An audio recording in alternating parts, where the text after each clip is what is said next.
সুন্নত, বদরের পথে মার খাওয়া সুন্নত, নিজের জন্মভূমি ত্যাগ করে মক্কা ছেড়ে মদিনার পথে যাওয়া সুন্নত। বুঝেছে না? আল্লাহর নবী যখন মানুষের কাছে কলমার দাওয়াত নিয়ে গিয়ে বলল, তোমরা আমাকে মেনে নাও, আমার রাসূল আমার আল্লাহকে মেনে নাও, কলমা মেনে নাও, তোমরা দ্বীন মেনে নাও, কাফের বেঈমানেরা নবীর উপর অত্যাচার শুরু করে দিল, নবীর উপর জুলুম শুরু হয়ে গেল, নবীর উপর অত্যাচার শুরু হয়ে গেল। বিশ্ব নবীকে আল্লাহ বলেন, নবী গো, আপনি মক্কা ছেড়ে মদিনার পথে হিজরত করুন, আবু বকরকে সঙ্গে করে নিয়ে যান। গজল আছে না? আজ নবী গো আমার বানায়া বাজার, হিজরত করে চলেন মদিনায়। আজ নবী গো আমার ঘরায়া বাজার, শুয়ে আছে সোনার মদিনায়। আব্দুল্লাহ পৃষ্ঠ হতে মায়ামিনের গর্ভেতে জন্ম নিলেন নবী মক্কাতে। আজ নবী গো আমার বানায়া বাজার, হিজরত করে চলেন মদিনায়। আজ নবী গো আমার ঘরায়া বাজার, শুয়ে আছে সোনার মদিনায়। নবী বলে হযরত আলী আছে বিছানা খালি, নবী বলে হযরত আলী আছে বিছানা খালি, আমার বিছানায় শুলে যাও। আর নবী গো আমার গলায় বাজার, হিজরত করে চলেন মদিনায়। আজ নবী গো আমার বানায়া সংসার, শুয়ে আছে সোনার মদিনায়। ওই নবীর নামে দরুদ পড়িলে, ওই নবীর নামে দরুদ পড়িলে, হাবিয়া তু যখন ভেজায়। আজ নবী গো আমার বানায়া বাজার, হিজরত করে চলেন মদিনায়। ও মুসলমানেরা, আল্লাহ নবী মক্কা ছেড়ে মদিনার পথে চলে গেলেন। আবু বকরকে বলেন, আবু বকর তুমি তৈরি হয়ে যাও। এদিকে হযরত আলীকে বললেন, আলী তুমি থাকো, আমি মক্কা ছেড়ে মদিনার পথে গেলাম। নবী যখন মক্কা ছেড়ে মদিনার পথে যাবে, কাফের বেঈমান নবীর বাড়িকে ঘেরাও করে নিল। নবীকে যেতে দেবে না, নবীকে বেরোতে দেবে না, নবীকে যেতে দেবে না। আমার বিশ্ব নবী তিনি আল্লাহর কাছে সিজদায় পড়ে গিয়ে বলে, আল্লাহ তুমি যে মক্কা ছেড়ে মদিনায় যেতে বললে, ইয়া আল্লাহ আমি কি করে যাব? কাফের বেঈমানরা তো আমার বাড়িকে ঘেরাও করে নিল। নবী বলেন, ইয়া আল্লাহ বলেন, নবী গো আপনি চিন্তা করবেন না, আপনি এক মুঠো বালি তুলুন। কি তুলুন? বালু, বালু তুলুন। বালু তুলে আপনি তাশাহুদ পড়ে কাফিরদের মাথাতে ছিটিয়ে দেবেন, ছিটিয়ে দেবেন আপনি, কাফিরদের চোখ বন্ধ করব আমি। প্যারা নবী তাশাহুদ পড়ে এক মুঠো বালু তুলে কাফিরদের মাথায় ছিটিয়ে দিলেন। আল্লাহ কোরআনে বললেন, ওয়া মা রামাইতা ইয রামাইতা ওয়ালাকিন্নাল্লাহ রামা। ও নবী আপনি বালি ছিটিয়ে দিলেন, আর আমি কাফেরদের চোখ দুটো বন্ধ করে দিলাম, আপনি চলে যান। বিশ্ব নবী মক্কা ছেড়ে মদিনার পথে চললেন। সঙ্গের সাথে তিনি কে ছিলেন? জোরে বলুন কে? হযরতে আবু বকর। নবীকে নবীজি আবু বকরকে গিয়ে বললেন, আবু বকর তুমি তৈরি হও। ও আবু বকর বলে যখন ডাকলেন, আবু বকর বলে লাব্বাইক সাদাইকা ইয়া রাসূলুল্লাহ। নবী বলে, আবু বকর ঘুমাও নাই? বলে নবী গো আপনি যেদিন থেকে বলেছেন মক্কা ছেড়ে মদিনায় যেতে হবে, খোদার কসম করে বলে রাসূল আমি আবু বকর একটা মিনিটের জন্য বিছানায় ঘুমাই না। শুনলেন?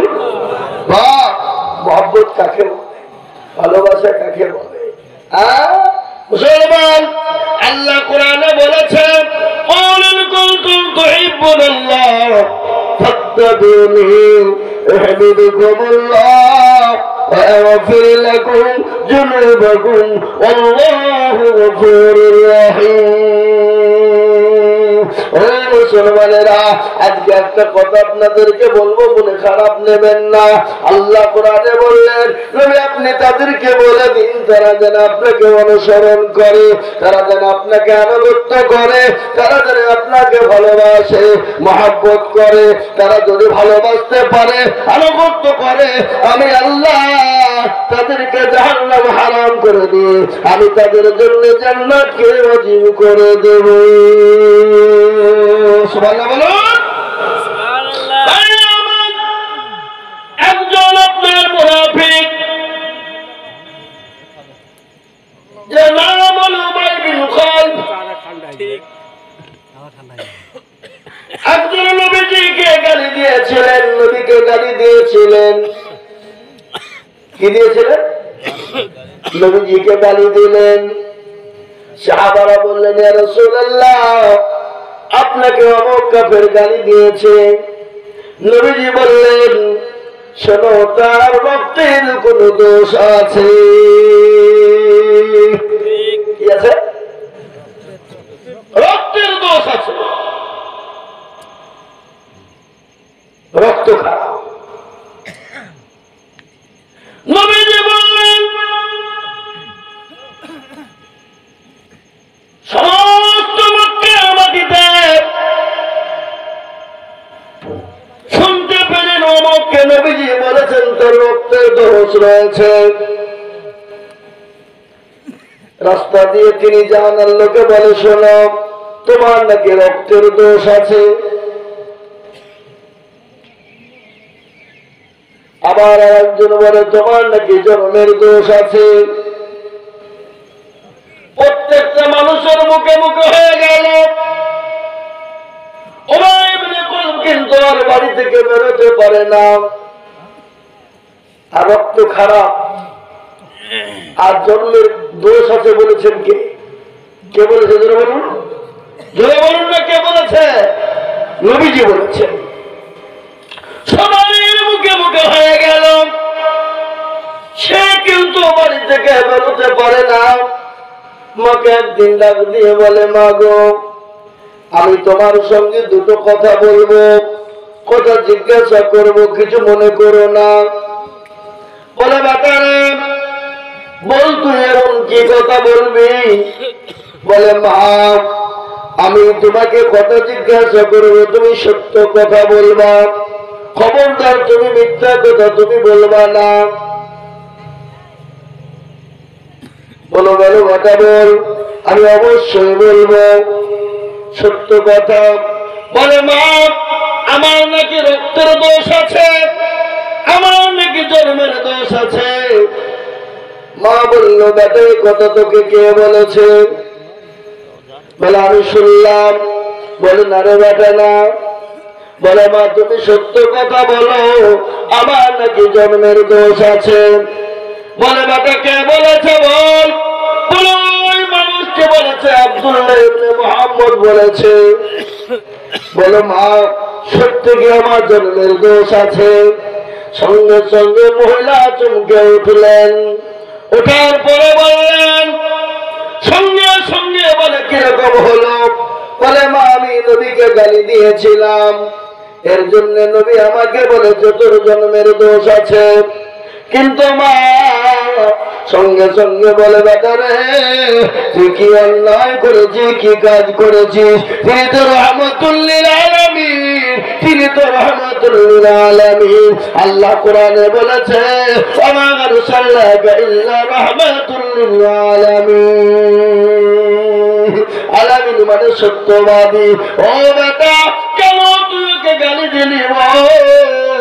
সে নবীজি যে কথা বলেছে আমার তোর জন্মের দোষ আছে, কিন্তু বেটা নবী তো জীবনে কোনদিন মিথ্যা বলে না, যে কথাটা নবী বলেছে সত্য বলেছে। মা তার বেটাকে বলছে